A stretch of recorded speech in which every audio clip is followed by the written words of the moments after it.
And what's up, everybody? I'm back with another video game review. Today we are playing Dead Cells, another one of the games on the Xbox Game Pass that I have still am working through the free trial of.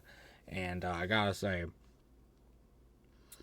um, this game, like most of the games on the list, I didn't come into with any expectations. Um, But you know what? I guess that's just how the party goes. But I got a lot of thoughts on this one. So let's just jump right into it, shall we? I first off have to say, very interesting concept with this game. It's not necessarily a zombie game. It's not necessarily like a super magical type game. It's kind of like an undead, like unholy god type situation. Where it's more even just like a beat 'em up too in some other aspects. It's a very interesting concept. It takes pieces from games, from lots of other types of games that are out there and very abundant, and puts them together into something that really I've never seen before up until this point. I guess I personally have never seen anything like it in any of the games that I've played up to this point. And I think it's very, very interesting, the direction that they took. And I just find it very unique, that they took a new step, they took a new direction, and they went for it, which I think is really, really good. I do have some complaints, though. A very small inventory capacity, in my opinion. Which is not terrible. You can still navigate the game pretty well with the room that you are given, but it does suck because there's a lot of good weapons, shields, and just overall powers or abilities that a lot of them you have to just completely forego because you don't have any room, and they're not necessarily the most productive way to continue through the game at that point.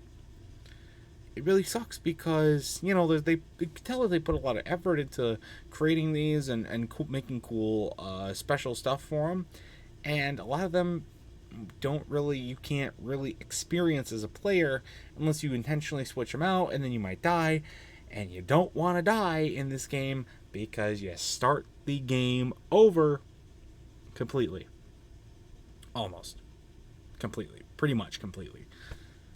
You have to go all the way to the back to where you began.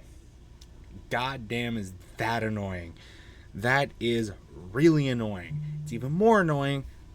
Okay, it wouldn't be as annoying if, say, you were given a bunch of defenses, given a bunch of health, given a bunch of chances to stay alive and continue going, and it was a player error, but you are given almost no health to start.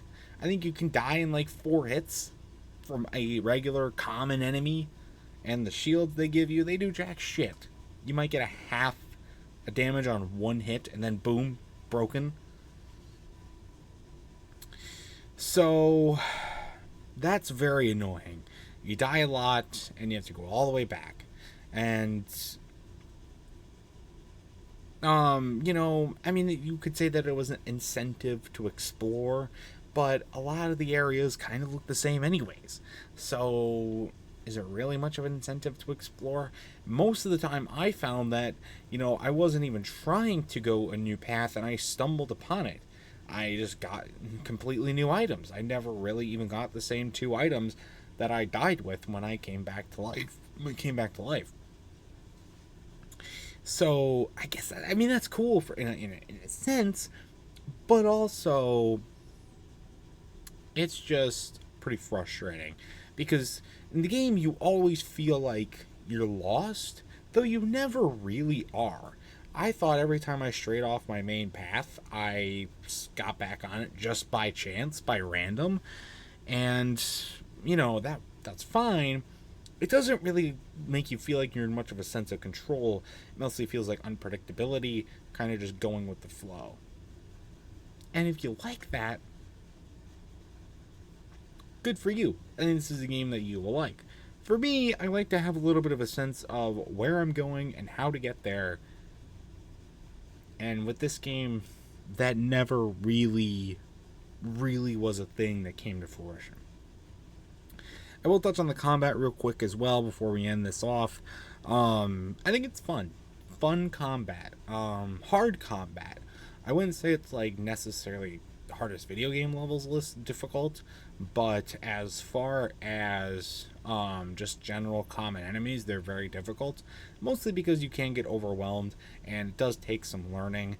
But I think it's a good kind of difficult because it's fun. You want to get better instead of just like making it feel like a chore. It's something that you want to go out of your way to do to get better, and I think that's a very good design on their part. So that's all I really have to say for Dead Cells. Very interesting game. Didn't necessarily stick crazily good, but I think for what they had to work with and everything, I think they did a good job. So I'm gonna have to give this game a good 7 out of 10 ranking. And so there we go. That's going to do it for this game review. If you've ever played this game, I'd love to know your thoughts about it in the comment section down below.